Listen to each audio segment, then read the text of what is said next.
Bonsoir, dans les titres du JT de ce 17 novembre, action coup de poing des pompiers. Ils étaient ce matin entre 400 et 800 à bloquer l'autoroute A7. Bye bye la tour UAP, son grignotage a commencé à la Part-Dieu, elle laissera la place bientôt à la tour InCity. Et puis Beaujolais, ils étaient plusieurs milliers de privilégiés à goûter hier soir la cuvée 2011. Ils sont venus de toute la région sud-est. Les pompiers ont manifesté aujourd'hui. Ils protestent contre un protocole d'accord qui vise à assouplir la formation des jeunes soldats du feu. Objectif de cette action, sensibiliser les pouvoirs publics. Dans le cortège, Jasmine Sorgue. Les bottes ont claqué ce jeudi sur la 7. Pour se faire entendre, les pompiers ont frappé fort. Blocage de l'autoroute dans les deux sens, déploiement d'une banderole sur Fourvière, sit-in sur les quais. Dans le collimateur, la suppression du concours d'entrée dans la profession avec un salaire pour les nouveaux venus bien inférieur à celui de leurs prédécesseurs. Un sapeur-pompier professionnel aujourd'hui qui sera recruté avec ce nouveau mode de recrutement accédera aux fonctions de pompier professionnel avec un salaire qui avoisine le SMIC, 1180 €. Mais en plus la précarisation, parce qu'au bout de 2 ans, on fera passer un concours et le pompier n'est pas un consommable qu'on jette et on reprend à nouveau des petits jeunes qui ont comme ambition de devenir sapeur-pompier professionnel. Autre sujet de discorde pour ces 600 pompiers présents, l'allongement de la durée minimale pour faire évoluer leur carrière, des réductions budgétaires synonymes pour eux de baisse de qualité et de précarisation. Il prévoit aussi un déroulement de carrière de 7 ans plus long qu'actuellement, avec toute la perte financière et la démotivation que ça engendre. Pour tous les sapeurs-pompiers professionnels du Rhône, c'est un coup dur, car nous n'aurons plus cette possibilité d'évolution comme nous avions auparavant. Une délégation a été reçue ce jeudi midi par le préfet. Les pompiers lui ont remis une motion. Tout est maintenant dans les mains de l'État. En cas de statu quo, les pompiers prévoiraient une nouvelle manifestation le 21 janvier à Paris. Politique et les suites de la bisbille dans la première circonscription du Rhône entre socialistes et écolos. Alors qu'à gauche, l'ambiance n'est franchement pas au beau fixe. À droite, un candidat s'amuse de la situation. Michel Avard, député UMP sortant. Il a souhaité réagir aujourd'hui à la guerre que se livrent le PS et les Verts en vue des prochaines législatives. Pour lui, cela apparaît presque comme une aubaine à quelques mois du premier tour. Je trouve la situation totalement déplorable.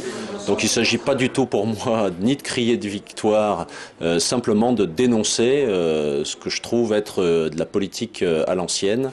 Et je ne comprends pas que quand ce qui s'est passé et ce qui se passe aujourd'hui à gauche sur la première circonscription, entre des gens qui un coup sont ensemble, un coup sont pas ensemble, je crois que c'est vraiment pas une bonne image de la politique qu'ils ont donnée. Après la tour Oxygène, le quartier de la Part-Dieu s'apprête à accueillir un nouveau gratte-ciel, la tour InCity. Le chantier devrait débuter dans quelques semaines en lieu et place de l'actuelle tour UAP. L'immeuble qui est d'ailleurs en train d'être grignoté. Une nouvelle tour. Pourquoi faire? C'est le gros plan de la rédaction. Il est signé Benoît d'Autriche. Ça fait maintenant presque 4 mois que le chantier a débuté, pourtant les Lyonnais l'ont à peine remarqué. L'ancienne tour UAP est en train de disparaître, mais en silence. Ici, pas de pelleteuse ni de boule de démolition, les façades sont patiemment grignotées. On a privilégié les techniques de déconstruction les plus douces, la pince plutôt que le brise-béton ou plutôt que de donner des grands coups que le grappin. Et puis cette technique de micro-nébulisation, donc là où l'eau est aspergée de manière très très fine, et vraiment à la production de la poussière, de manière à ce qu'elle ne parte pas dans l'air. Moins de poussière et moins de vibrations également, là c'est un peu obligatoire puisque la tour UAP est tout simplement adossée aux Halles de Lyon. Il faut donc détruire la base au centimètre près. Donc là on travaille à peine 2 cm des halles.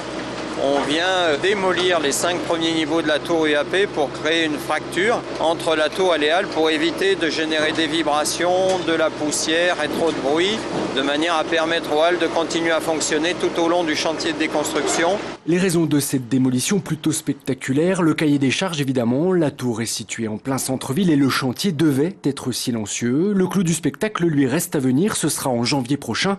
Les 25 étages de la tour vont disparaître au fur et à mesure, avalés par une énorme plateforme amovible, une première sur ce genre de démolition. Les Lyonnais vont voir la tour descendre. Notre outil va descendre, une espèce de chapeau, une espèce de coiffe qui va être posée sur la tour UAP. Et à raison d'un étage par semaine, vous allez voir la tour disparaître. Ensuite seulement, la tour InCity sera érigée. Elle dépassera le crayon du Crédit Lyonnais de quelques mètres et viendra compléter la fameuse Skyline, chère à Gérard Collomb. Ce l'ombre au tableau, pour l'instant, les promoteurs peinent à remplir la tour. InCity doit être livrée en 2014. Les Restos du Cœur, à nouveau victimes d'un cambriolage. Cette nuit, le local des Jardins du Cœur, situé à Francheville, a été pillé. Des tondeuses, des débroussailleuses, une motobineuse ainsi que du petit matériel à main ont été volés. Le montant du préjudice n'a pour l'heure pas été évalué. Il s'agit du deuxième cambriolage dans cet atelier en un peu plus d'un an. Les membres de l'association se disent choqués.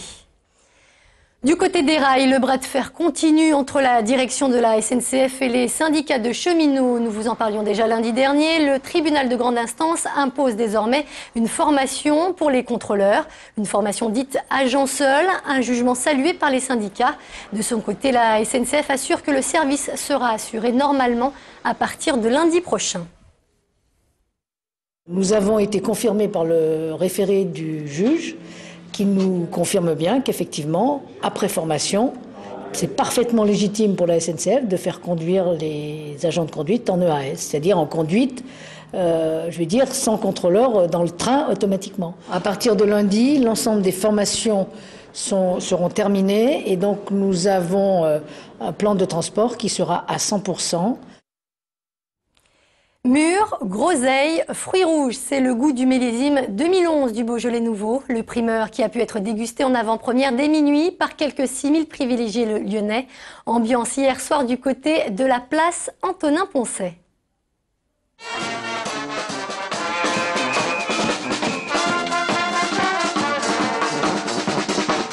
Des airs de samba pour réchauffer les milliers de personnes venues cette année encore fêter l'arrivée du Beaujolais nouveau. Je viens de Clermont-Ferrand exprès pour le Beaujolais nouveau et on n'est pas déçus, il est bon.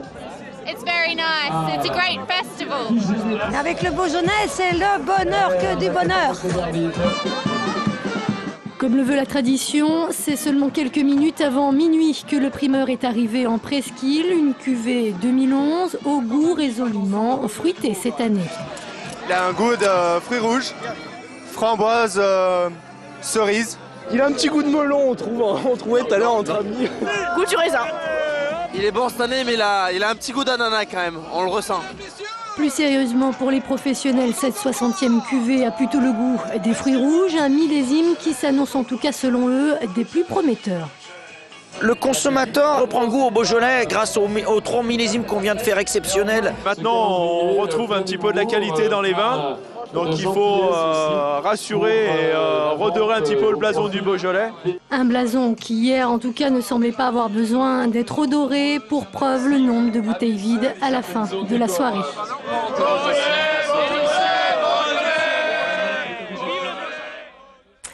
L'épisode de pollution se poursuit sur l'agglomération. Le seuil d'alerte a d'ailleurs été activé hier et devrait être maintenu jusqu'à la fin de la semaine. En cause la météo bien sûr, mais aussi la consommation du chauffage. Conséquence, une forte présence de particules en suspension dans l'air.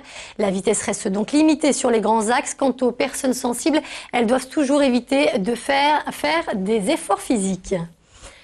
On termine avec l'Asvel qui redescend tout doucement de son nuage. Après l'éclatante victoire face à Valence en Eurocoupe, les coéquipiers de Tony Parker retrouvent la réalité du championnat. Actuel 13e de Pro A, les Villeurbanais affrontent demain soir à l'Astrobal Chalon-sur-Saône. Des Bourguignons qui, eux, au contraire, enchaînent les victoires. Ils sont au 3e au classement. Asvel Chalon, début de la rencontre à 19h30 demain soir à Villeurbanne. Et c'est la fin de ce JT. Merci de nous avoir suivis. Passez une très bonne soirée sur TLM.